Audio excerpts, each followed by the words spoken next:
Hamas Palestina melakukan serangan secara mendadak saat warga Israel tengah larut dalam sebuah festival musik di gurun.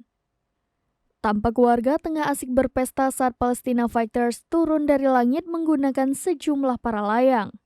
Video detik-detik serangan Hamas itu pun beredar di media sosial. Mengutip kanal YouTube Tribun Jatim Official pada Senin 9 Oktober 2023, tampak dalam video ratusan warga Israel tengah asyik berjoget. Tampaknya mereka tak menyadari bahwa di atas langit terdapat sejumlah para layang Hamas yang siap memberikan serangan kejutan. Sementara itu, setelah Hamas mulai meluncurkan serangannya, sontak warga Israel langsung kocar-kacir melarikan diri. Dalam video yang beredar, tampak sejumlah muda-mudi tengah berpesta dalam festival. Namun mendadak Hamas melepaskan tembakan dan meluncurkan roket ke kerumunan dari lokasi yang tak terduga. Kekacauan pun terjadi, ratusan peserta festival berhamburan tak karuan berupaya melarikan diri.